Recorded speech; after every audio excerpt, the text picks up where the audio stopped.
You're listening to this podcast, so I know you've got a curious mind. Here's a helpful fact you may not know yet. Drivers who switch and save with Progressive save over $900 on average. Pop over to Progressive.com, answer some questions, and you'll get a quick quote with discounts that are easy to come by. In fact, 99% of their auto customers earn at least one discount. Visit Progressive.com and see if you can enjoy a little cash back. Progressive Casualty Insurance Company and Affiliates. National average 12-month savings of $946 by new customers surveyed who saved with Progressive between June 2024 and May 2025. Potential savings will vary.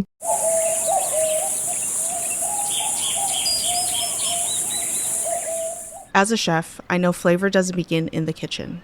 It begins on the land. And Westhome's nature-led Australian Wagyu is a story written in the landscape of Northern Australia. Cooking is storytelling, and Westhome Wagyu carries a story of Northern Australia itself. Raw, powerful, and deeply authentic. It's a testament to the passion and care raised in the rhythm of Northern Australia. I'm Chef Maylin from 88 Club in Los Angeles, and I invite you to visit westhome.com/Maylin to learn more. And taste a story only Westhome nature-led Australian Wagyu can tell. That's westhome.com/MEILIN. Guys, this is so bad. I started a workout routine again. And when I take my hand and I go like this, like just barely above my head, it hurts. So I think the answer is I need to stop working out. Yeah. What do you think? Usually doctors say, where does it hurt? And you tell them and they're like, well, then don't do that. Right. It hurts when I lift my arm. Don't lift your arm. You remember that Dave Attell joke when he's like, the reason he doesn't run is because runners are the ones that always find the dead body. That's right. He's like, you're never sitting there on the sofa watching X-Files, and all of a sudden you see the hand under the sofa. So maybe I got to go back to not working out. Stop working out. But you know what's cool? I was able to work out because we had another safe weekend. So I think we need a toast. If I can get my... Can I get my mug all the way up to the, what is that? What does that say, Doug? I can't even read. This is the return of the world's ugliest mug that OG gave me. I don't think I got you that one. You did. This is the Gone Fishing mug. Do you remember the episode where right before we started recording, I dropped my coffee on the floor and the mug shattered? You guys loved it. You thought it was hilarious. Meanwhile, I've got like second-degree burns. And I lost my favorite mug. And so OG thought he'd be really cool and nice, and he sent me a mug. Looks pretty awesome. And this 3D. It is disgusting. If you're not watching this on YouTube, you're missing this. Yeah, it's time to look at the handle. Is beautiful. Even supposedly like a stick or a twig. Deer antler. Everybody's like, are we going to salute the troops or not? So do we want to salute the troops? On behalf of and our mystery guest joining us here, who we'll introduce here in a second. Toasted on behalf with a rum of and Coke. The Men and Women Making Podcast in Mom's Basement is 6 a.m. with a rum and Coke. And the Men and Women at Navy Federal Credit Union. Big salute to our troops for keeping us safe. Let's all go stack some Benjamins together now, shall we? Hoorah. Thanks, everybody. Appreciate you. Look. This is hot, Ray. Symmetrical book stacking. Just like the Philadelphia Mass Turbulence of 1947. You're right. No human being would stack books like this. Listen. You smell something?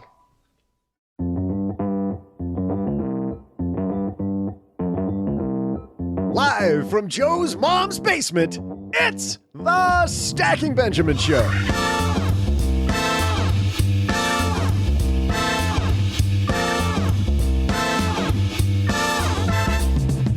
I'm Joe's mom's neighbor, Doug, and it's time to help you make more money because today we welcome a guy inspiring our newest entrepreneurs and intrapreneurs, Charles McCarrick.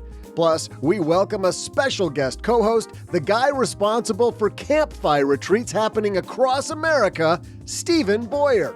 And don't worry, we'll also share a thoughtful headline, throw in a TikTok minute, and answer a lucky listener question, all for no extra fee. And are you sitting down? But wait, there's more. Of course there's more. I'll also share some absolutely amazing trivia. And now, two guys who are the entrepreneurs behind this podcast, and another guy who's the entrepreneur behind Campfire. It's Joe, OG, and Stephen Boyer. And a happy Monday, stackers. Welcome back to the Stacking Benjamin Show. I am Joe Saul-Sehy, Average Joe Money on Twitter. And before we introduce again our special guest, nice job there, Doug. Let's introduce the gentleman who rides shotgun on every podcast that we do, Mr. OG. How are you on a Monday, my friend? Fantastic. Thank you for asking. There's always a pause when you ask him that. Like he has to think about it. What should I say? What do I really want to say? One guy that can bring down the energy on a Monday morning reliably. Hey, OG, how you doing, man? It's an awesome day. Isn't it great Monday? Meh. Yeah. Meh. It's maybe a 5. So maybe OG, we need to go. The kids say it's a mid. It's a mid? Not it's a mid. It's mid. It's mid. I don't even know what that means. What does that mean? I know. It's Of course, mid. I just heard the phrase Riz, or the term Riz, like a few days ago.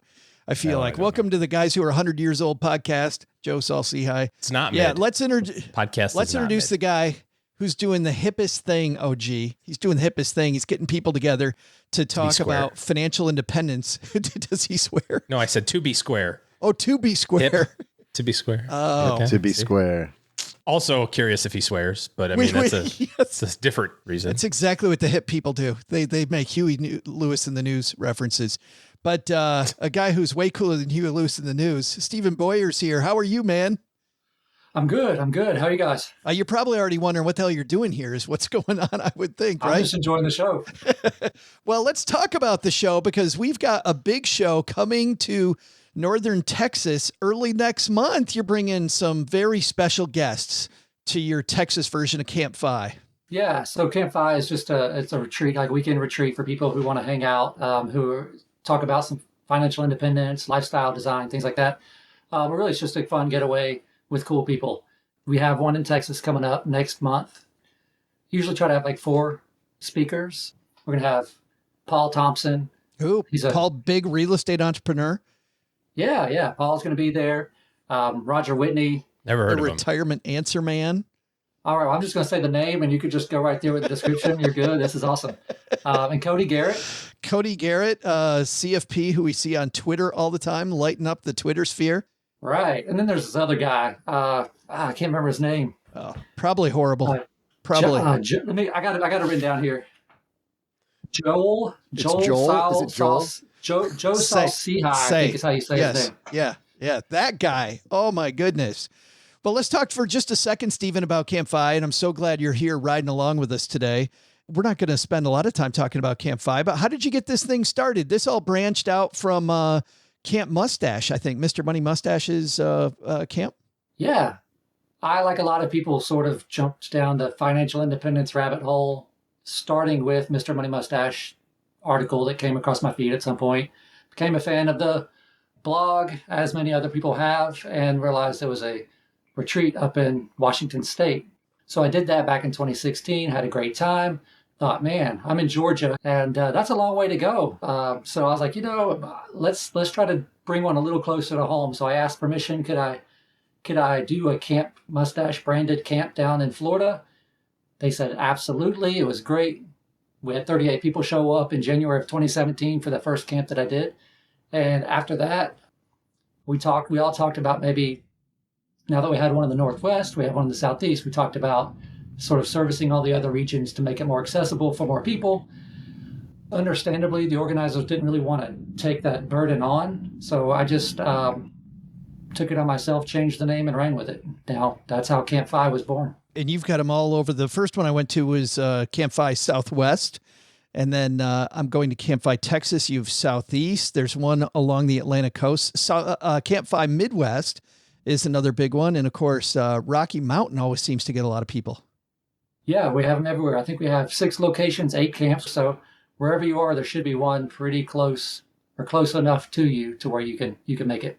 What's cool about these events, OG, is they're really not about the speakers. It's really more about the camaraderie. Definitely not about this. You guys bottom of the barrel is where you reach to get one of them anyway. You guys should attend, even though I'm going to be there. OG, you will love this. We're out. It's like a camp retreat. And, you sleep on a mattress like this thick, maybe an inch or two, and spend the weekend on that. What do you think? Sounds just like a Four Seasons. Sounds exactly Stephen, OG wants to know what the room service is like. Is the room service good? Is there a bell of some kind that can be rung to acquire coffee? Like how does? Yeah. I have a uniform that I wear. I'll give you my phone number, just whatever you need. I'll be right there at your beck and call. Just text me. I'll be there within spa services. seconds. Absolutely. We'll include a link, by the way, to Campfire in our show notes at stackingbenjamins.com. But I think if people just go to what's our URL here, Stephen? Campfire.org? Yeah, campfire.org, campfire.org, and you'll see all the camps that are scheduled. Awesome. Come hang out with Roger Whitney and I and Stephen and about 45 other new friends. And we got Stephen here riding shotgun with us. We got OG, we got Doug, we got Charles McCarrick waiting upstairs in the wings, man. He is an entrepreneur who's going to talk about lessons he learned from his brothers. But before all that, Stephen, did we tell you like what the rules of the road are here before we started? No, do you want to run down real quick? Yeah. Hey, you have to sit down, which you're already doing, I see, and you got to listen to this first.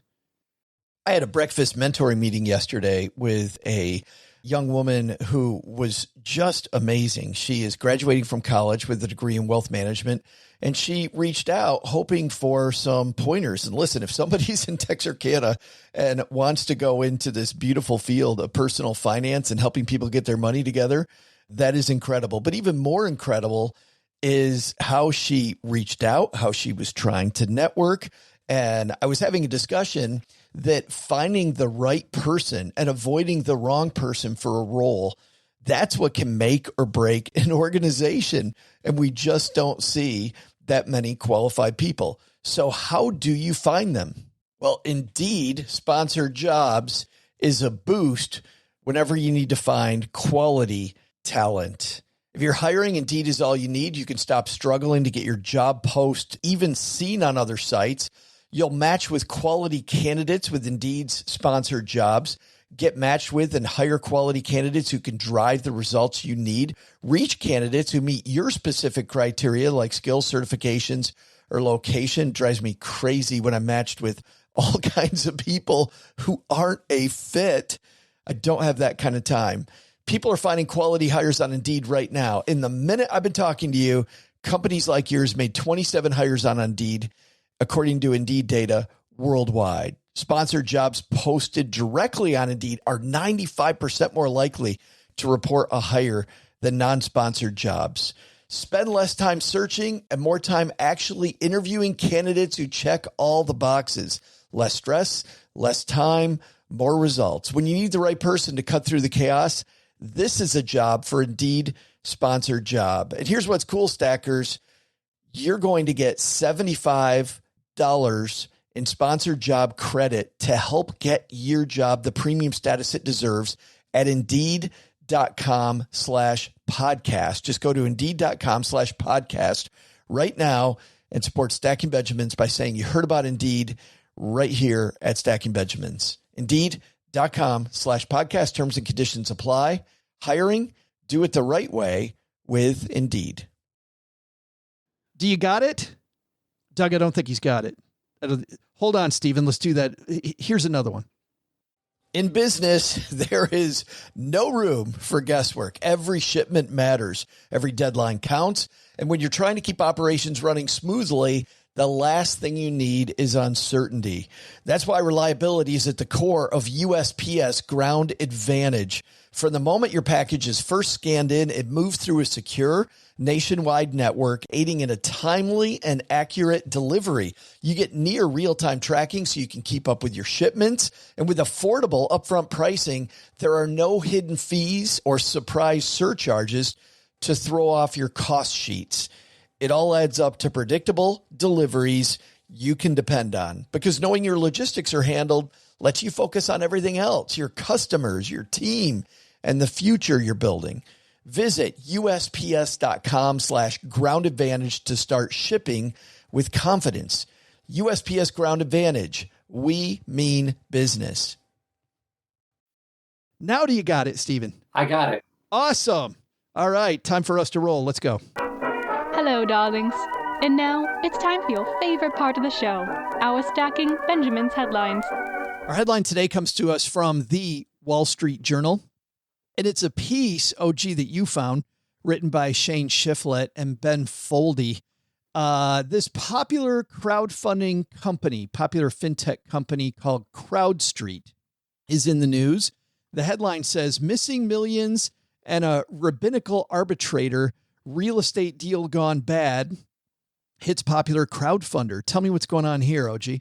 Yeah, I came across this, I don't know, maybe about a week ago or so, and it caught my eye because of the whole idea of crowdfunding and everybody just slobbering all over how great real estate is, not recognizing that at some point in time, there's cycles in the market. And what makes real estate, in my opinion, super attractive is the fact that you can do it with leverage. You can go buy $1 million property for $200,000 of cash. And so you get the growth and so on and so forth on the million. But when you get over levered or the market doesn't behave in the manner in which you want, there's some downsides to that. We've talked about a number of times on the show about different companies that, kind of sound too good to be true. When companies' advertisements are always about all of the good and none of the bad, none of the risk that you're taking from an investment standpoint, my spidey sense tingles a little bit, so to speak, right? The antenna goes up and you're just kind of like, what's going on here? We profiled one of these companies just a few weeks ago called Roots, and we even said at the time, we don't think that this company is a ripoff.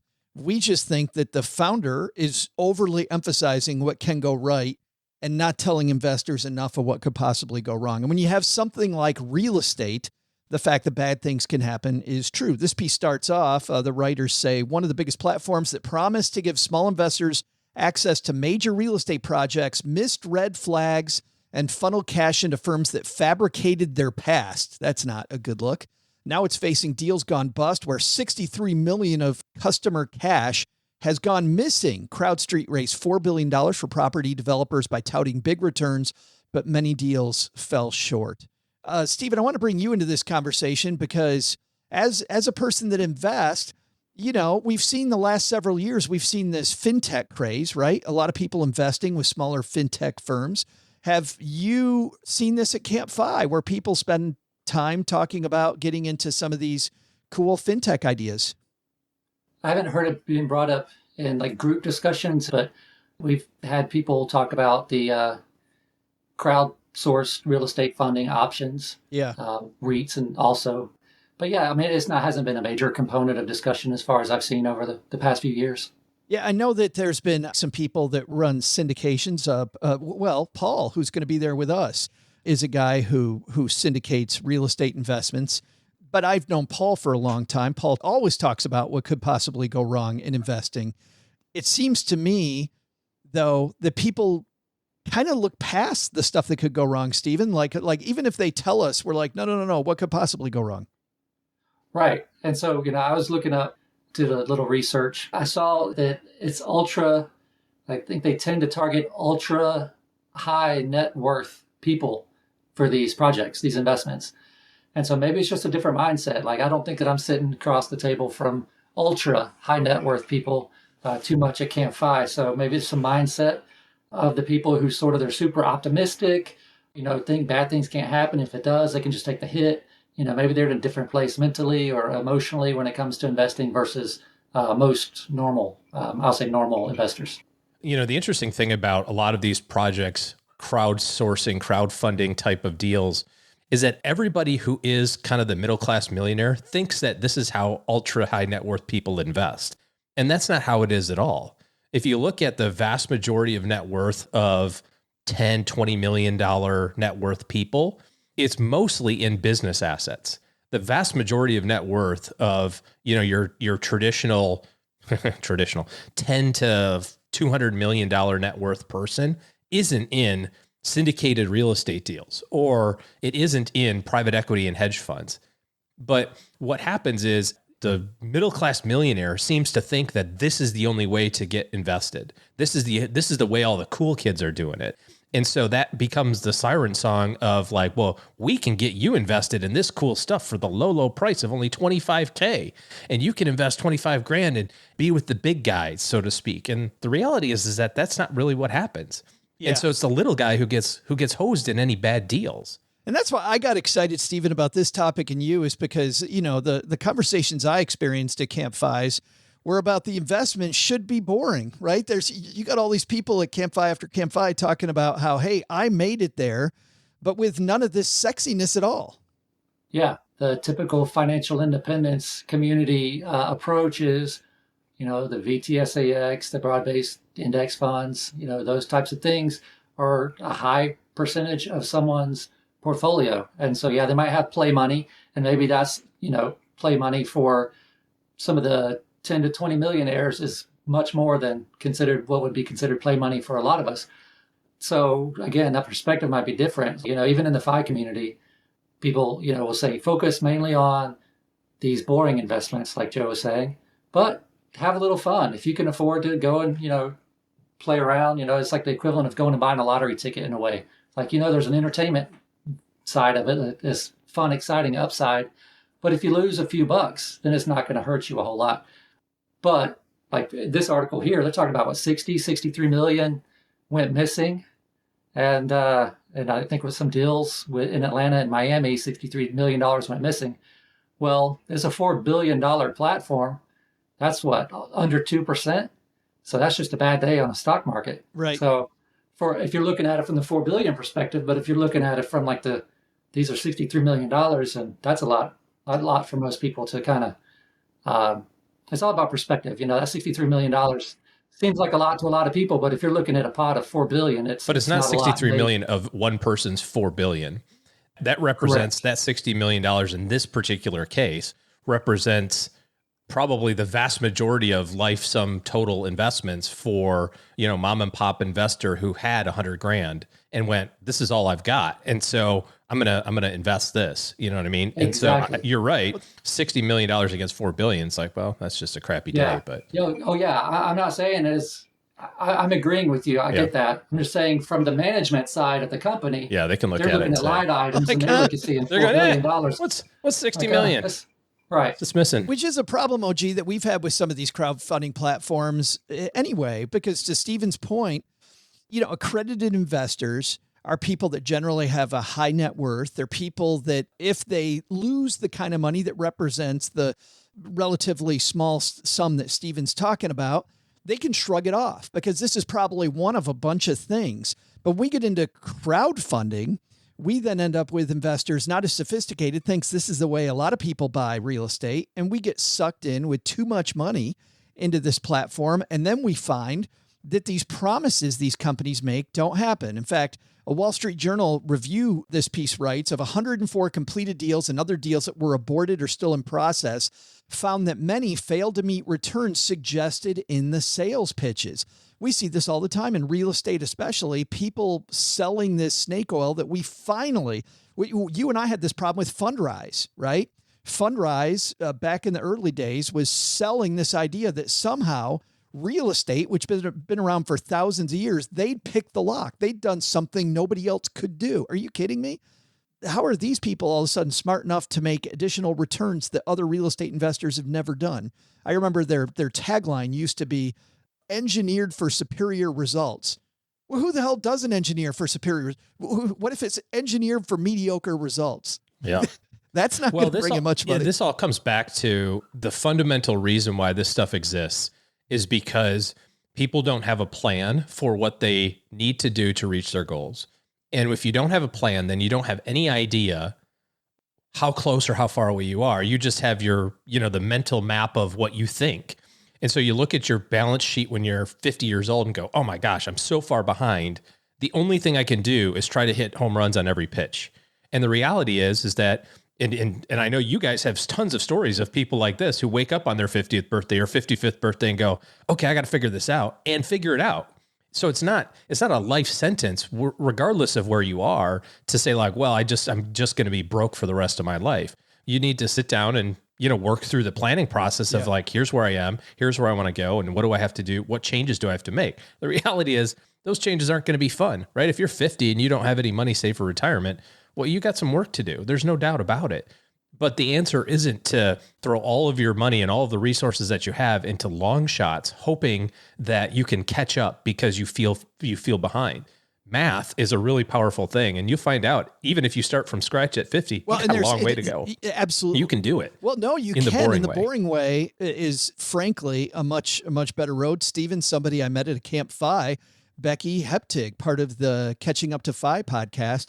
Becky and her husband, Stephen, they started at 50 and have a great story, and none of it was using sexy investments.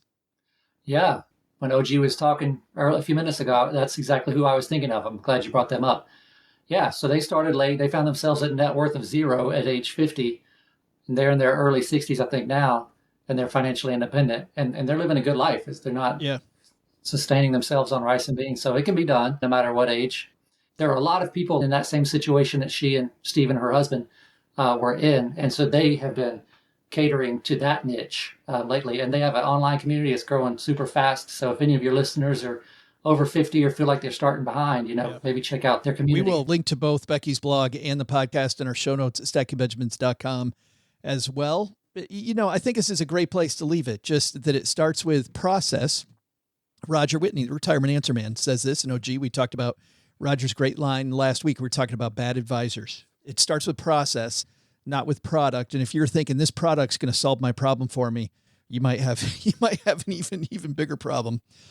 We will go deeper on that topic, not only in our show notes where you can read this Wall Street Journal article if you have a subscription to the Wall Street Journal, but also in our 201 newsletter where Kevin Bailey does a deep dive, stackingbenjamins.com/201 to sign up for that. Comes out on Tuesdays and Thursdays and takes the 101 that we talk about on the podcast and goes deeper into 201 on everything that we discuss. Hey, time for our TikTok Minute. This is the show, Stephen Boyer, where we shine a light on either some amazing work that a TikToker has done or some air quotes amazing work that TikTok creator has done. Which one do you think it is in this case? You think it's amazing or air quotes amazing? I'm going with air quotes. All right. Well, let's see. This is a guy who decided that he'd heard a story about Jim Carrey doing something really cool, and he decided that he would do something very similar to get to financial independence. This is about kind of projecting your future dreams and making it a reality, manifesting. I heard a story about Jim Carrey. Early on in his comedy career, he wrote himself $1 million check and then post-dated it for like 10 years in the future as a way to motivate himself to become famous. And then when that day came around, he was able to cash $1 million check to himself. And I did a similar thing. It's called credit cards. And the whole time I was like, money isn't real. And then they're like, we want that back. I mean, just a slight difference, OG. And they're done that. Got that T-shirt. Just manifest the future using your credit cards. What could possibly go wrong there? That is comedian Andrew Rivers. And we actually found that on a Facebook reel, but we will also link to more of his comedy. Hey, coming up, a guy that learned a lot of life lessons about work and life through comedy where he was the butt of the joke. OG, how many siblings did you have? Well, they're all still with us, thankfully. So presently I have 3. How many have you offed so far, OG? Stephen, I know you have at least one sibling who I know and think is a great guy. He actually joined us out in San Diego last year at my book tour, which was really nice. Took some great pictures. But you're the better looking twin of the two. Duh. Do you have any other siblings, you and your brother? I do not. You do not. All right. But of the two of you, who was the bully and who got the bullying? I was going to say, we didn't always get along, but just like any brothers, butt heads every now and then. But I'll say we alternated on the bullying. All right. Well, I think I might be down with Doug on that one where, yeah, right. Whatever, dude. Sure. Who's older, Stephen? I'm older, 12 minutes. Well, Charles now is a heck of an entrepreneur. We're going to talk about all the lessons he learned about life and about entrepreneurship and a 4 S's strategy that he set up for anybody who either is creating their own path with the new business, or if you're somebody working for somebody else, you still need to be really an entrepreneur, take charge of your own career. But he learned it being what he calls the test dummy of his older brothers. Often he got the butt of butt of the stuff. It is no surprise, though, that Doug was the youngest and was the test dummy for older brothers, like he still is on the show here. God. I have so many stories to share. That could be a special episode or maybe a special portion of an episode, because there are lots of me on the receiving end of horrific events in my house. We're going to hear some of those from Charles McCarrick coming up and what you can learn from his childhood. But before that, Doug, I think you got a good trivia question for us today. Sure do, Joe. Hey there, stackers. I'm Joe's mom's neighbor, Doug. And man, I got to say, the day we got a revolving door here in Mom's basement was a real turning point for us. Having Steven as co-host and today's guest, Charles McCarrick, on the same show, pinch me. Well, it's a special day for the revolving door because it was on today's date in history that it was introduced. I used to work at a revolving door company, but then I realized that job's going nowhere fast. But today's storyline isn't about me, should be. It's about the revolving door and Ms. Manners. It seems that the revolving door was created by Theophilus Van Cannel, a guy who hated opening doors for people so much he created one that didn't need help. Luckily, science helped him out because revolving doors are much more likely to keep heat on one side of the door and cool on the other side than a typical door frame. So here's today's question. If you're helping someone with a traditional door, you hold it open for them. If you're helping someone with a revolving door and practicing good manners, how do you do that? I'll be back right after I politely go tell Joe's mom that maybe she needs to apply some deodorant after working in the garden. Insurance isn't one size fits all. That's why drivers have enjoyed Progressive's Name Your Price tool for years now. With the Name Your Price tool, you tell them what you want to pay, and they'll show you options that fit your budget. So whether you're picking out your first policy or just looking for something that works better for you and your family, they make it easy to see your options. Visit Progressive.com. Find a rate that works for you with the Name Your Price tool. Progressive Casualty Insurance Company and Affiliates. Price and coverage match limited by state law. What would you do if your online store converted 36% more shoppers? You could take 36% more vacation. Another pina colada? Yes, please. Open a new retail location with 36% more square feet. Fantastic. Hire 36% more help. You're hired and you're hired. Shopify has the world's best converting checkout, up to 36% better than other e-commerce platforms. What you do with those extra sales is up to you. Switch to Shopify today at shopify.com/listen and get a $1 trial. Shopify.com/listen.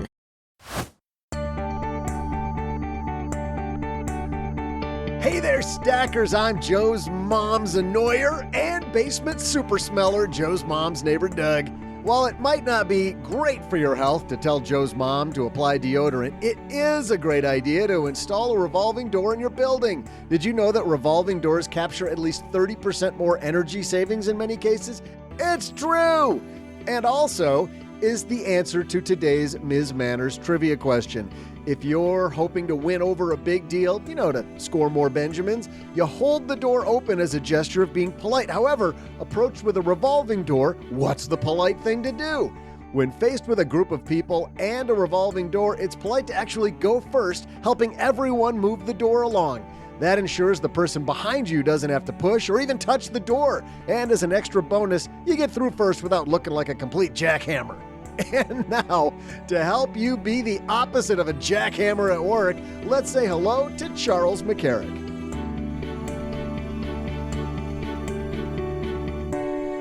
And I'm super happy sitting down at the card table. Charles McCarrick is with us. How are you, man? I'm fantastic, Joe. How you doing? Well, I am great. After reading your book, Charlie, I'm surprised that you're alive, frankly. I thought your brothers were going to kill you. I get that a lot. And looking back, it seems entirely normal. But as an adult, you're right. I mean, if I would never allow our kids nowadays to do the sort of things that went on then. Yeah, we'll get into some of the stories. But the story that reminded me of my childhood was you guys would play this game in the snow in Massachusetts, I think was where you were. And you'd take this red rag. Each brother would take off their shoes and everything. They'd go like barefoot and run across this snowy field to advance the rag. You mind starting there to talk about the kind of stuff that would send protective services after a family today? Well, this was me, my older brother Dickie, and my brother younger Michael were involved in this, and we were snowed in. I think it was the blizzard of 76 or something like that. Oh, yeah. You couldn't go anywhere. You couldn't drive anywhere. The snow was really deep. It was over, 24 inches of snow going. So there was very little to do inside the house. We were getting bored. So we invented this game where you had to run out in the snow barefoot, and you had to carry this wash rag. It was a red and white checkered wash rag that the first person would run out, drop it in the snow, and then run back. The second person, contestant, would follow the footsteps, pick up the rag, and keep it going further and further from the house. You wanted to move the flag back, but you wanted to get back before you got frostbite too. Oh my gosh, your feet would be killing you. But we would have a wood stove going where you could immediately throw your bare feet up against the wood stove and get ready until your next term came up. Well, as I described in the book, this is all going well and good until we let out the dogs. Not to do this, but what they did was they followed my brother Michael out, and I saw what he was up to, and they grabbed the rag, and they just took off. Oh. Now, Michael, I don't know if this was fortitude or just plain foolishness, but he went chasing after the dogs who ran all over the place. And there's going on and on and on. And me and my brother Dickie in the house saying, "Where's Michael? What's going on?" And finally, he comes panting and crying, and his legs are beat red. We had to pick him up and bring him in. He couldn't even speak for the longest time, and finally says, and we were asking, "Why are you holding the rag?" He said, "The dogs ran off with the rag," he said between sobs, "and I chased them down." So I said, "Oh, well, God bless you." And that was the end of the game. The next day we went out, and he ran everywhere. He ran across the railroad tracks. I mean, oh my goodness, Michael, what he did. And it was amazing he didn't get frostbite. But those were the kind of games that we would play with my brothers. Yeah, I was thinking, Charlie, that it's called Pain the Game, Pain, the game that you guys would often play. Like who can endure the most? You said your brothers were all about your education, and they also said you were a slow learner, which meant that you probably got a little bit from them. I made the determination that I was a slow learner because they keep having to give me the same lesson again and again and again. And so that's why I said apparently I was a slow learner. Now, I said they were passionate about my education, but that's really a joke. They're more passionate about making entertainment for themselves at our expense. You were the youngest of how many kids? There were 6 of us, and I was the second to the youngest. My brother Michael was the youngest, and I was 5 years older than Michael. So it was good that the dogs went after him being the youngest. Then he took the brunt of it. Well, yes, but I give him credit for not giving up. I love how you take these early life lessons and transform them into business lessons, because I feel like a lot of us don't equate the two. And yet there's so much that we can learn from our experience, whether it was positive or negative. And certainly on your end, you had a lot of both. But I want to start off with this. You say that people always ask you how to start a business, right? How do I get my business going? But you wrote that you think the real question should be, why do I want to go into business? Explain the difference and why that's important. Yeah, you start a business based on whatever it is that's driving you and motivating you, the why of starting a business. And people are motivated for a lot of different reasons. There are very good motivations that are going to drive you. And there are some motivations that if you want to do it simply for more money or think, you're having some freedom and you're going to have less responsibilities, those aren't the right motivations. The right motivation would be something like that you're a person who has immense curiosity and you have the intellectual wherewithal to pursue some sort of a design or whatever business that you're putting forth. I mean, something that's really driving you, motivation, strength, curiosity, but simply because you want to leave, a job and you think you're going to get more money. I would want that person to think that through, because there are going to be times where nothing but the incentive, the motivation is what you have that's going to continue to drive you on. When money runs out, when hope runs out, time runs out, the only thing that keeps a good entrepreneur going and pushing through the risk, and when logic dictates, to go back to a safe paying job, it's that motivation that keeps pushing you and pushing you. When I made the decision to leave corporate America, I knew it was forever. They were going to have to drag me back, selling hot dogs in front of Home Depot or something like that. There was no way that I was going to go back to that kind of a job where I was at the complete whim of somebody's, my professional career was at somebody else's whim and control. That is what drove me. I wanted to be in control or in charge, making my own decisions that govern my financial well-being. None of that talks about what you hear some entrepreneurs talk about, Charlie, which is this idea about passion for the product. I mean, back when I was a financial planner, I had a client who made stop signs for a living. And he was a great business owner. But it seems to me that you have to be passionate about your life. But how is that different than being passionate about the thing that you're bringing to the universe? I think that's secondary. I think if you enjoy a good sweeping of the broom and cleaning up afterwards, like I love cooking and I really have great passion for that, or sewing or various other things. But those things that I have great passion for, I do it as a pastime, mostly for myself. The thought of doing that for money, I think would taint it and change it for me. Now, I am very good at antenna design and I'm a good engineer. Do I have a passion for it? If I had a choice between doing that and fishing, I'm going to choose fishing all day, every day.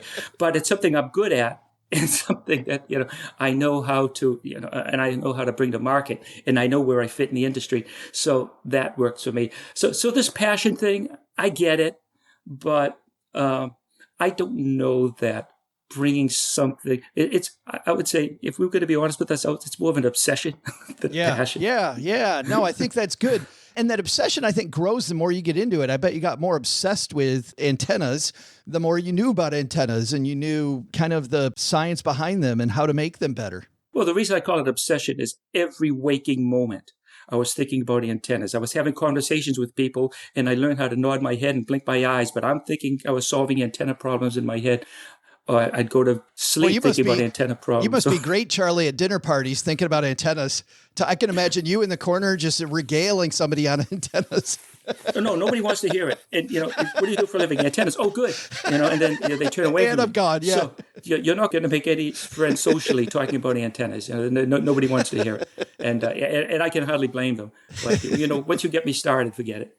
Now, for you, your business, a lot of entrepreneurs, a lot of people that take control of their life, even if it is as an intrapreneur, frankly, they need to change their life working in a company, comes from this inflection point where things aren't going the way they want. That was clearly the case for you. You were working at another antenna business for around 20 years and it was being sold? That's right, about 16, 17 years, and then it got acquired.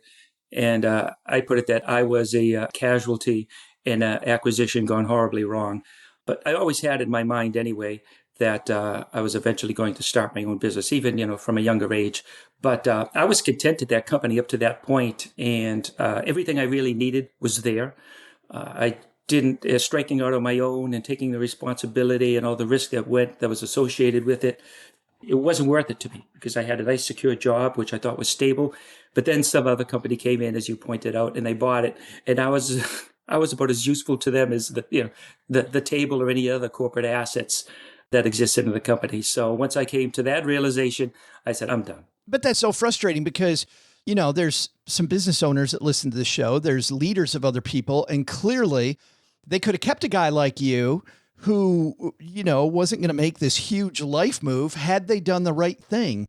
What did they do specifically that you would advise managers to rethink that might have kept Charlie working at that company instead of going off on your own? One thing that I hear with mergers and acquisitions going wrong is that many times the new company coming in does not appreciate the culture of the company that exists there and wants to continue to nurture it and help it flourish so that the two cultures can merge into one great company, because the lifeblood of the company is, in fact, the culture. That's the people. So the first thing you want to do is get to know the people, and especially look at the ones that are the role models or the leaders, as I was as the chief scientist for the company. Instead of coming in and getting to know me and say, Charlie, what do you do for hobbies? What is your life dreams? Where do you see yourself in 5 years? Tell me about it. There was none of that. What I got instead was Charlie. It wasn't even Charlie. It was Dr. McCarrick. We are, after purchasing this company, we're looking, it's not making us profit as it should be. And I need to demonstrate to my partners that we can make a profit. And so we want to reduce salaries. I want to reduce your salary by $20,000. And, this about 30 plus years ago, $20,000. I mean, that's a lot of money now. Back then, it was a hell of a lot of money. No rhyme, no reason, but just so that he could add to the bottom line. Now, I might have considered it if he said, well, look, and once the company grows, we're going to, I want to have a 5-year plan for you. I want to see you grow with the company and we will get there. There was none of that. he did not care one iota about me other than how I was affecting the bottom line. I was done. It is amazing. When I read that, I was so horrified by that You first. were horrified. Imagine how I felt. Yeah, you're right. I wasn't even there, and it's 30 years later. Yes. And I'm like, how do you, like, the wrong way to just treat people? Like, these are just human beings. Even if that ends up being the conclusion at the end, that you have to do that, feeling like it's a person to person versus a pawn in a chess game is the way I felt, that you were just another pawn and he didn't care who you were or what it was. I'm just going to slash. And it didn't matter. But for you, in this inflection point, you have to make a decision, Charlie, and you have to go from playing what a lot of people play. The game is, I'm playing not to lose, right? I mean, so many people playing the game of life, not to lose. And you had to decide, I'm not playing not to lose anymore.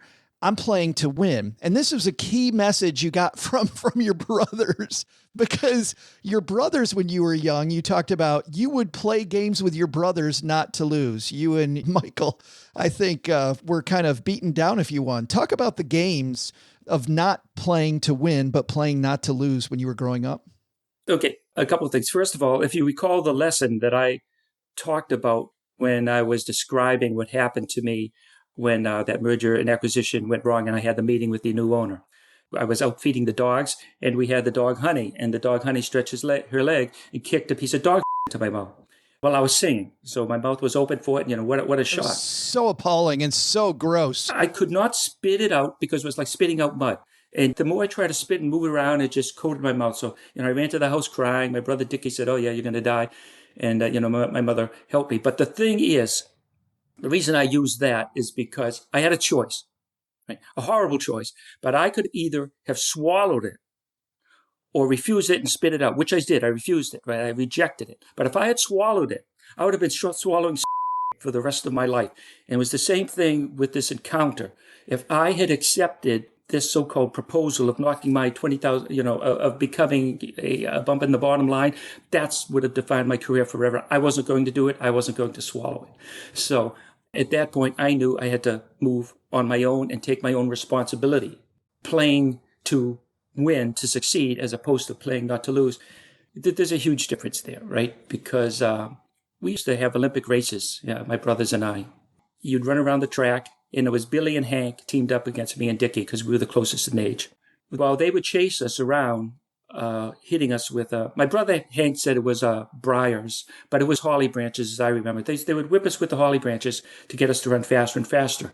And so we wanted to win, right? We wanted to get across that finish line first. Not so we could be victorious, because it was losing was a horrible thing, because if you ever see the Olympics, you hear at the end, do, do, do, do, do, do, do, right? There's the Olympic theme song that goes, well, what happened is the losers, right? The winners would piss on a stick, and the losers had to pick it up in their teeth, right? This is so horrible. My other brothers were playing, the Olympic theme song. You had to hold it in your teeth until they finished playing the Olympic theme song. So who wants to do that? Losing was so worse than winning that, you did not want to lose. So if getting across the finish line first is avoiding that, that's a no-win game, right? So that's what I'm talking about. And it was the same thing with that encounter that I had with that new company that come in. It was a no-win game. I knew that there was not going to be any winning. There was just going to be trying every day not to lose. Yeah, so frustrating. And by the way, your brothers were so gross. They were just, I don't know.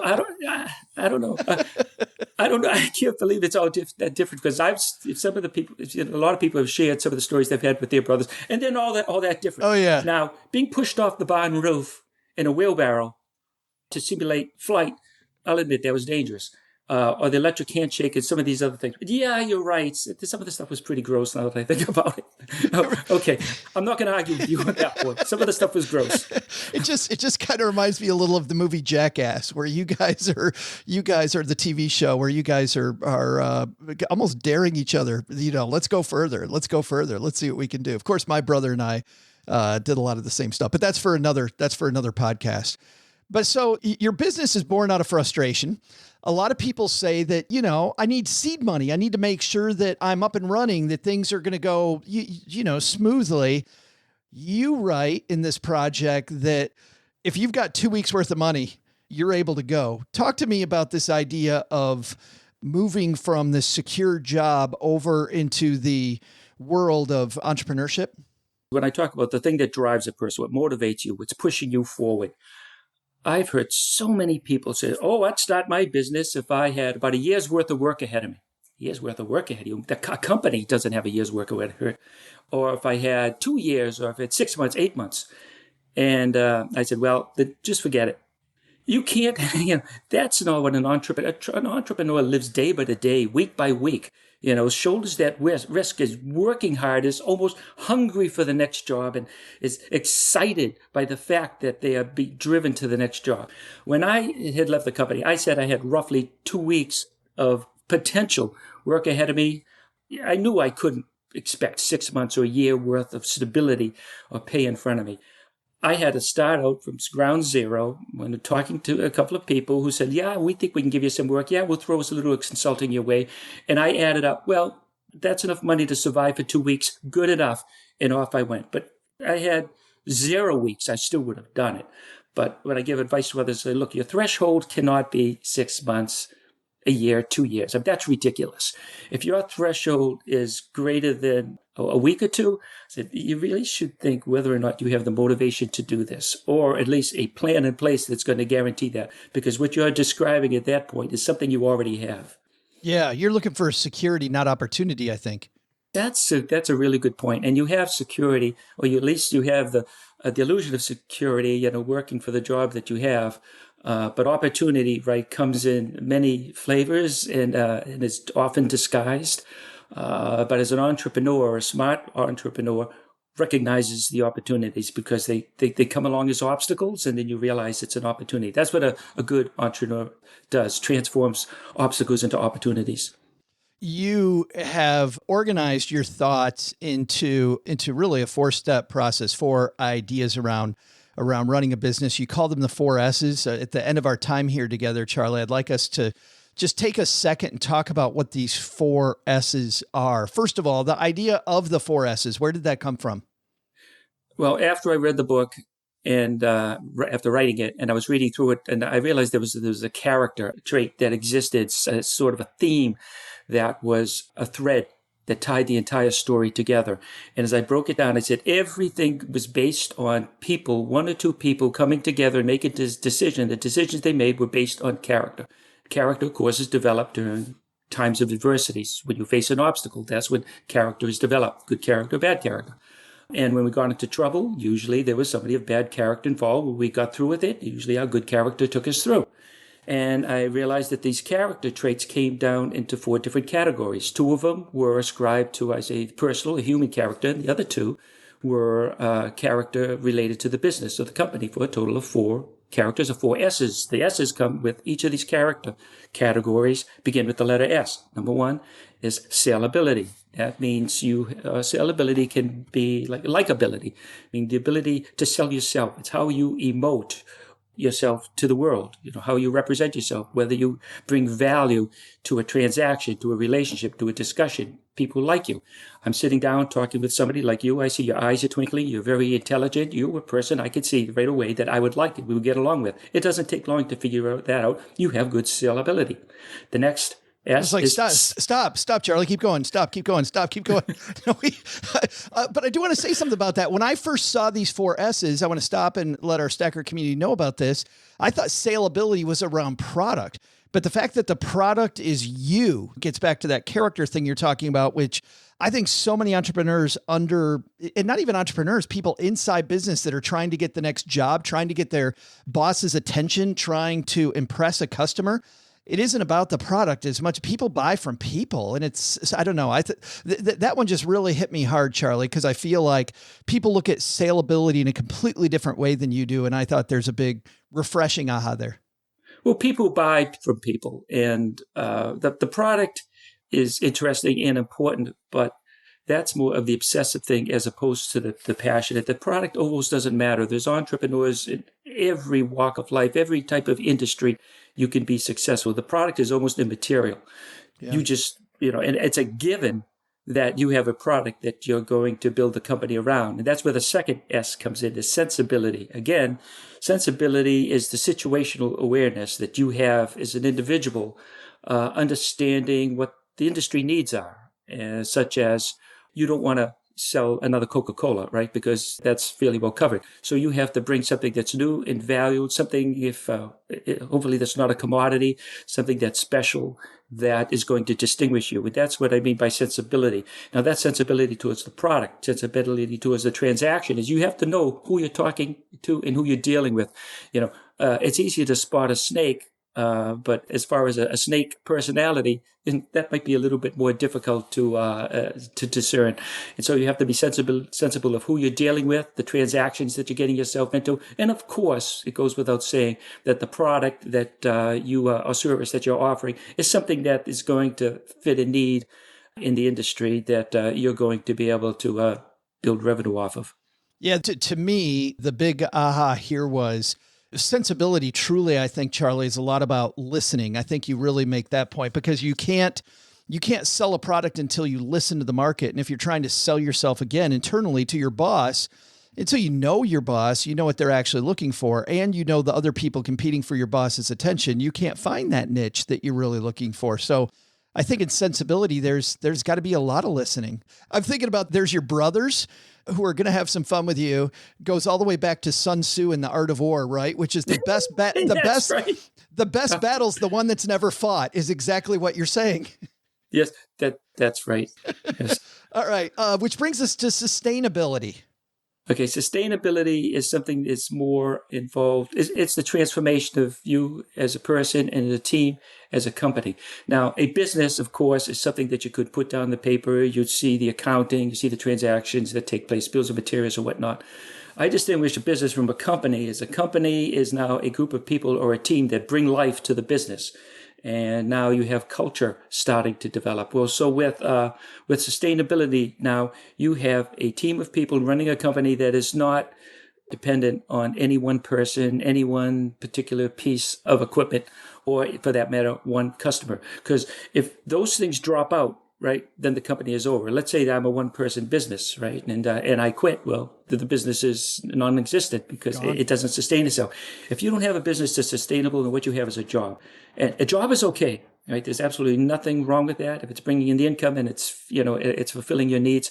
But it's different from a business, because a sustainable business, a culture is beginning to form, processes are starting to be put into place, and you have a plan of action that includes an objective, tactics, and the strategy that links the two of them together. Those are key for sustainability. When I first got business coaching, the very first thing the business coaches taught us was that the same two hands that made your business successful are the same two hands you got to get out of your business. Because I like that. You just got to go to the next level. You can't continue to just rely on those two hands. So it's exactly what you're saying. Last we have then, of course, then that leads to scalability. To emphasize your point, I was always trying to make myself non-essential to the company so that would grow beyond me.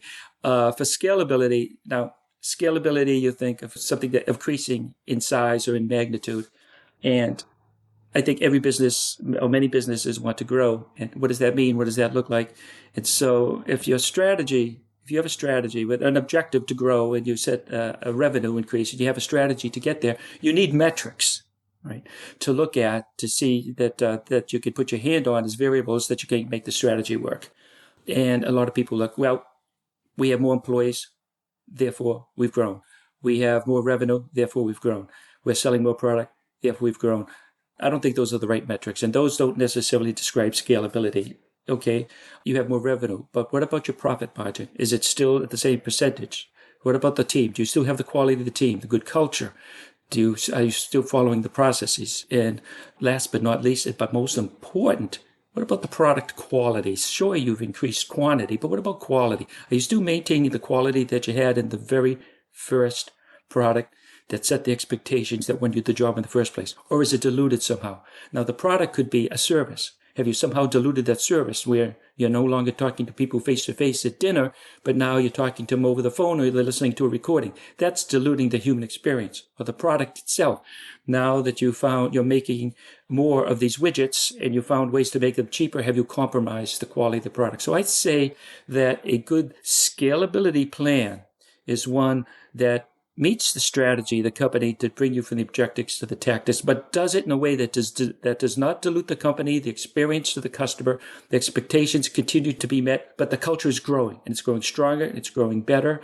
And you're achieving all the metrics of more revenue, of shipping more product and more space and a bigger team, but you're doing it in such a way that the quality of things are at least as good, if not better, than you had in the first place. So that's what I mean by scalability and a good scalability plan. And I have a lot of examples of companies that have exploded and are doing well financially, but in turn, I think, many would agree that the product they sell now is far diluted compared to what they first offered as a startup. Yeah, it's much more about the machine that you're building, like this self-sustaining, self-building machine that will continue to flourish over time versus I hit it big with a pet rock or whatever, Beanie Baby, you know what I mean? Yeah, whatever it might be. Or in your case, the world's best antenna, whatever it is. The book is Lessons My Brothers Taught Me How to Transform Your Personal Qualities into a Successful Business. Some slightly disturbing stories about Charlie and his brothers sprinkled throughout the book, and lessons about throwing bullets into a fire. I'm just thinking about not eating your scrambled eggs.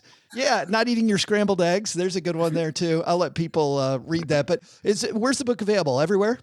Everywhere. Awesome. And if you buy it off Amazon and you could leave me a review, I would be so thankful. I wouldn't know how to repay you, but I'll send you a thank you note. We don't get enough of those as authors. I'll say for a guy that had a book out. It's the most difficult thing. It's the most difficult thing. I would rather design the best antenna in the world than try to go out and get reviews. It's not easy. Well, hopefully we got a few here today. Well, Charlie, thanks for spending time and telling us some great stories and helping our stackers grow. I really appreciate it. I really appreciate it, Joe. It was a lot of fun. Hey, this is Andy Hill from the Marriage, Kids, and Money podcast. And when I'm not singing Disney karaoke songs with my kids at home, I'm stacking Benjamins. Big thanks to Charles for stopping by. And Stephen, we heard Charles talking about all kinds of fun stuff with older brothers, but I think this gets back to life, right? It isn't you people at Campfire all the time who talk about bad things that happen to them. And some people choose to dwell on those and it defines them. And I've seen it at Campfires. You got other people that learn from some of this negative stuff and create this beautiful world out of negative experience. It truly is about what we do with it, not what happens to us. Yeah, I agree. Yeah, we always have a choice, right? I think you probably hear a lot about victim mentality, and either you can learn from when things go not your way. You can kind of invest those lessons into an optimistic mindset and move forward, and just create a more beautiful life for yourself moving forward. And it seems like a lot of people in the FI community that come to these camps all have that type of mentality. They're accountable, they're responsible, and you can't control life. Life is going to happen. And it's just like you said, what you do with it is really the most important thing. There was a woman at the Campfire Southwest that I was at who had lost her job, couldn't afford her house anymore, and lived in her car for a few months. I don't know if you remember that story. There was another woman who had developed some health issues and decided that she would then work from home and create her own business because she wasn't able to get to work anymore. Is there one story from Camp Fi that really hit you harder than any of the others? No, there's not any. I mean, there are standout stories for sure, but none really hit hard. That I think, if I remember correctly, the woman who lived in her car for a while, I think her name was Cindy or Cynthia, that stood out. But no, like there are a lot of good stories of people who have turned negatives into positives. And what I've heard also is that a lot of people tend to make, the law of inertia, right? Like if everything's going good, things in motion tend to stay in motion. Right. But when something goes bad, it kind of like knocks your motion a little bit, and it impacts somebody to the point where they reassess their lives. And so that, in a way, a negative life circumstances are sort of like an accelerant in a way for some people. Like it forces them to stop, reassess their lives. And then the money, since money is such a big part of people's lives, they're reassessing their money, how they spend it, where they distribute it, what they value, things like that. And so that is a very common thing with people who come to camps. I think that, both Charles and Stephen hit that one on the head right there. It's not the great times that we evaluate, right? When things are going well and I'm high-fiving myself, I'm not evaluating crap. I'm too busy high-fiving myself. It truly is when things don't go our way that we take good corrective action. Yeah, I mean, you want to think about it like you're winning or learning, right? And it's okay to have some wins, but the rest of the time you better be learning something along the way.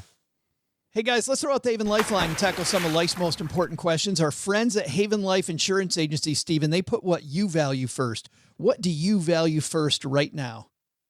I value my time. I have a 17-year-old son, a 14-year-old daughter. Today was their first day of school. They're both in high school now. They're getting older quick, so I value every second that I can with them until they get old enough and don't want to hang out with me anymore. Man, that time goes quick, though, with your kids, doesn't it? Absolutely does. I remember those days fondly. It says here in my script, Stephen, that it is your loved ones and your time, and that's why they've made buying quality term life insurance at Haven Life actually simple. You go to stackingbenjamins.com/HavenLife now for a free quote. At Haven Life, they're committed to offering a modern way to buy life insurance. Their application is simple. It's online. You get an instant coverage decision, affordable prices, and all policies issued by a company that is not the latest crowdfunding platform. They're actually backed by Mass Mutual, more than a 160-year-old insurer. Today, we're going to throw out the lifeline to Daniel. Hey, Daniel, how's it going? Hey, guys, this is Daniel, longtime listener, learner of nothing, seeking advice on disability insurance. My wife got a policy about 7 years ago when she was working as a home health physical therapist. At the time, she was clearing six figures. About 5 years ago, she moved to inpatient hospital PT, where her salary dropped a little. Now we're thinking about dropping down to part-time. In fact, we're taking the rest of the year off.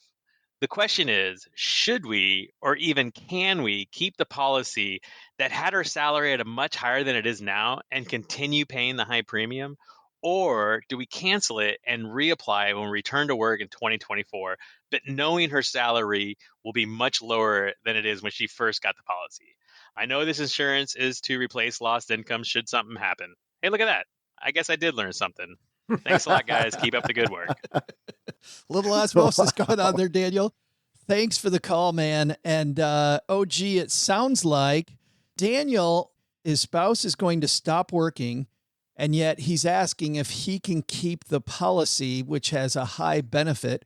Sounds like somebody's trying to do some insurance fraud here. Is that what's going on? I mean, when you get approved for any type of insurance, it's based on the circumstances that you're in that moment. We don't think of it going this direction very often, but think of it like the opposite of your house. So you go get your house insurance and it's insured for whatever you think your house is worth and the rebuild value. And then, 10 years later, something bad happens. What do we hear about? Well, we hear about the fact that the insurance company goes, well, the insurance policy says we're covering this. It's not our fault that you didn't increase your coverage over the last decade and your house value went up. We're only going to cover this amount because that's the contract amount. It's the same thing with your life insurance. You buy life insurance, it's approved for a certain dollar amount. The insurance company can't later come back and say, oh, geez, we decided we don't want to cover that $1 million anymore because, whatever, now we only want to pay you $500K. You paid the premium, you had the contract, off you go. And so the same thing is true with disability insurance. When you applied for disability insurance, I guess he's talking about a private policy, you had the circumstances. Here's how much money I make, here's how much money I'm worth in the economy, and therefore, if something bad happens to me, then I need to have this money to pay my bills. And the insurance company agreed that that was all of the terms that they would accept. You make premiums, they pay you if something bad happens. There's no contingency in there that says you have to continue working in this specific job. You have to keep on working in this, at all, as a matter of fact. What happens if she takes some time off? Take a great example of he's talking about his wife. So his wife, maybe she has a baby and now she gets disabled and can't go back to work, right? There's a lot of, well, what happens then? Well, I haven't been working. Do I not get my disability coverage? Of course not. You still get paid because you have a contract that says if you can't work, then you get paid. The risk that he has is that if he stops paying, which is, he's saying, well, I don't need the money, right? Do I need to keep the insurance going? No, probably not. But you can't go back and get it later, right? So when you go to reapply, now it's going to be new circumstances. So you'll save the premiums, and say, well, I don't, we can live on one income. We don't need to have two incomes to support our household or our financial goals. So yeah, from a financial standpoint, you may not need the money today or in the future. But if you decide to go back and get it later, you're going to be reapplying based on your current circumstances, just like life insurance. You cancel your life insurance and say, I don't need this $1 million anymore. 10 years from now, go, oh, actually, I want some. What are they going to do? They're going to make you get some medical screening and check your health records and height and weight and all that sort of stuff. And then they approve you based on the circumstances that you present to them that day. So my sense on it is that as it relates to disability coverage in particular, I prefer to keep it because you can't get approved for, being 25 and making 6 figures ever again, right? You're like, well, now I'm 40 and I make 5 figures. Well, you're not going to get the 25-year-old 6-figure rate anymore. You're going to get the older person. Is a 25-year-old rate better on a disability coverage? I think you've got so many more years to insure. And you're moving around a little faster at 25 than you do at 40. I would think it would be more expensive for a 25-year-old. It's not. No, the premiums are less earlier, mostly because in theory you're paying them longer, right? Like if the policy goes until you're 65 or 67, the insurance company looks at this and says, well, we've got the chance of them recouping the number that they may pay out to you is better. Yeah. Gotcha. Yeah. So it's really a decision. Daniel's decision, his wife's decision sounds like, is really around, do we need this money to sustain our financial goals if something bad were to happen? If the missus can't go back to work when she wants to because of an illness or an injury, will that affect our long-term financial goals? If the answer is no, then you're just trying to decide whether or not, you want the peace of mind. If you do need the money, then it's a real clear choice, which is keep the policy. The reason I joked about disability fraud, OG, was because I think a lot of people think that it's capped at a certain amount of money that you make. So if you're not making any money, that disability coverage won't be any good anymore. But you're saying that's not the truth. The truth is that if you have a contract in place and that job went bye-bye, you keep the disability coverage, you prove that you're disabled and you can't go back to work, it will still pay based on the original contract? Look, every company is going to be different on how they handle this. So you have to read the policy. This isn't a blanket statement, but that's generally how it works. Yeah. You have insurance for $6,000 a month. If you can't work for an extended period of time, the insurance company will pay you $6,000 a month. That's just the deal. Thanks for the question, Daniel. And you know what? Normally we'd stop there, but having Stephen with us, I want to address something that Daniel didn't ask a question about, Stephen, but about something he said, which is we're going to take the next 6 months off. I heard that a lot the weekend I was at Camp Fi. You see people doing these sabbaticals a lot where they're just taking a break during their career very much at Camp Fi? Yeah, I'm seeing it increasing more and more now. I think people sometimes talk about, or I've been asked about, like, is the FI movement changing and things like that? But I think what it is within the FI movement, like there's like a process that people go through and they go through different phases. And once people find it, they start accumulating a little bit of a cushion, their perspective changes a little bit from a scarcity mindset to an abundance mindset. And they start thinking, wow, instead of I'm going to hard charge to this retirement nest egg, let me start pulling some of the benefit, this future benefit that I've created, maybe pull some of it into the present. And that looks like mini retirements for a lot of people. So I'm really seeing that a lot. And we've had breakout sessions. It's starting to be more and more of a breakout session topic now at the camps. Yeah, about like how to do it, the fear that you might not be able to get your job back or how to approach your boss. I'm sure those are some things people worry about. Yeah, those things. If people are traveling, like you hear a lot of people about traveling during these gap years, like how do they get their mail? How can they be insured if they're going out of the country and things like that. So yeah, it's really a neat area to look at because once people sort of relieve themselves from the stress of their 9 to 5s, right? So much can change and so many other things can like sort of fill that space. And a lot of times what fills the space is more in line with that person's values and passions. And so it really is something to think about. A mini retirement, sabbatical, gap year, those types of things are really something to look at once you get to a certain point financially for maybe a potentially significant increase in quality of life. I've been following Heidi Dusick from the Ordinary Sherpa podcast. We had her on a roundtable, OG, if you remember, but this wasn't just a gap year for her. It was for her entire family. Took the kids out of school for a year and everything. And they now are in Alaska. I just saw about a week and a half ago, got back from a trip to the Arctic Circle, in fact, and now just back, I think, in Anchorage. Cold up there. Yeah. And we'll link to Heidi's stuff as well. Super, super cool though to watch people live in this. I got to say, Stephen, it's just been, surrounded by people like you and people I've met at Camp Fi. When Cheryl and I decided to be homeless, and we thought we were going to be digital nomads, it was also that mini vacation, that mini trial that made me realize that this idea of being a digital nomad wasn't for me. And if I hadn't done the trial run, man, I would have had this big dream in my head that wasn't anywhere near true. So I love this idea of test running what you're going to do later. Yeah, it's good. My very first camp that I ever went to, we talked about it earlier in the show, the Camp Mustache in 2016 that I went to. I remember a lady saying, she was a little older lady, maybe in her 60s, but she had said that sort of the point that you made, she said that she always thought that she was going to retire and travel the world. And I think she said like 3 months in, she was over it. So like you said, it's like whenever you get rejected and like you go and you put yourself out there and you get rejected. Well, each no is one step closer to a yes. Well, you're putting yourself out there, you're trying new things. If it's a no, then okay, well, that's a no, but let's go see something else. At least now we know. We can go to that next thing that may or may not work. Congratulations, Daniel, on taking that time off. I think that's incredibly valuable, and glad you did that. We're also going to send Daniel a Haven Life Stacking Benjamin's Greatest Money Show on Earth t-shirt for being brave and leaving a question. So if you've got a question for us, head to stackingbenjamins.com/voicemail. Leave us the voicemail, and OG and I, and maybe Steven, if he comes back, will help answer your question. Hey, that's going to do it for today's show. Just a little bit on the community calendar. One thing, which is signing up for Camp Fi. Come join me, Roger Whitney, Steven, and Cody Garrett, Doug Thompson. Doug Thompson. It's fun. I have a friend named Doug Thompson. Let's try Paul Thompson. Doug Thompson maybe I can get Doug to come, Steven, but I do know Paul Thompson is going to be there. Maybe we get OG there. Maybe we get Doug. I don't know. Hopefully. Where's it at? OG. And when is it? Yeah, it's in Denton, which is just north of Dallas.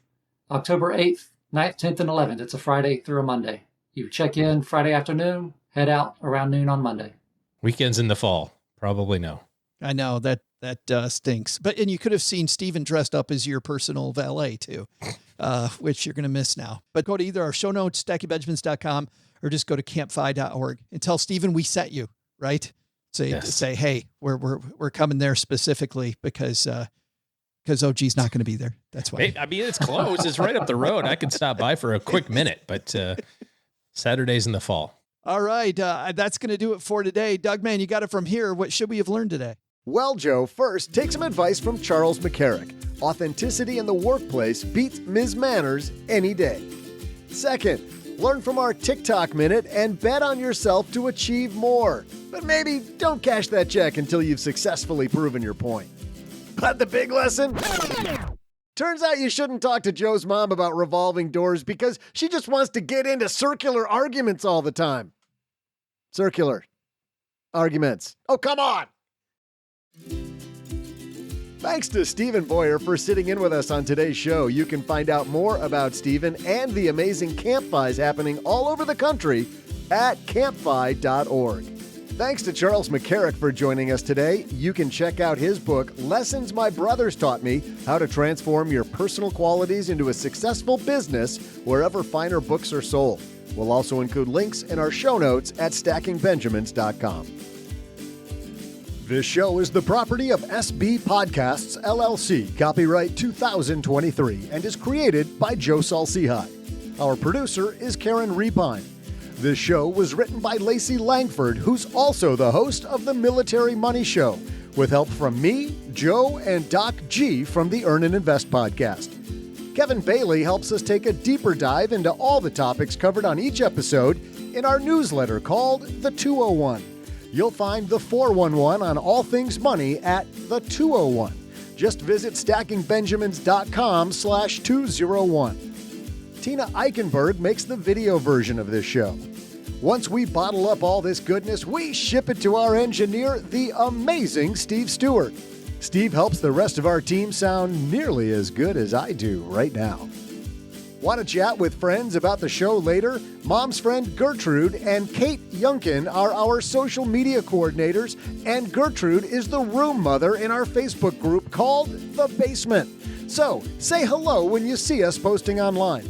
To join all the basement fun with other stackers, type stackingbenjamins.com/basement. Not only should you not take advice from these nerds, don't take advice from people you don't know. This show is for entertainment purposes only. Before making any financial decisions, speak with a real financial advisor.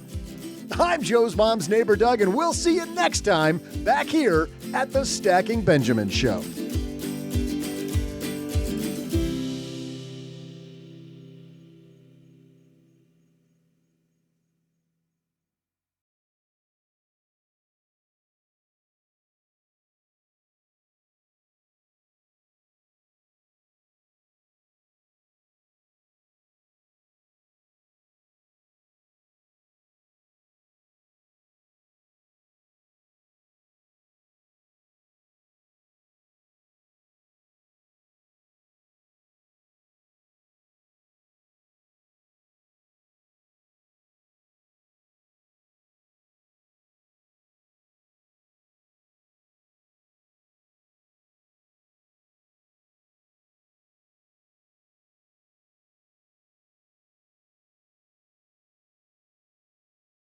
Welcome to the after show, Stephen. This is a part of the show that doesn't exist.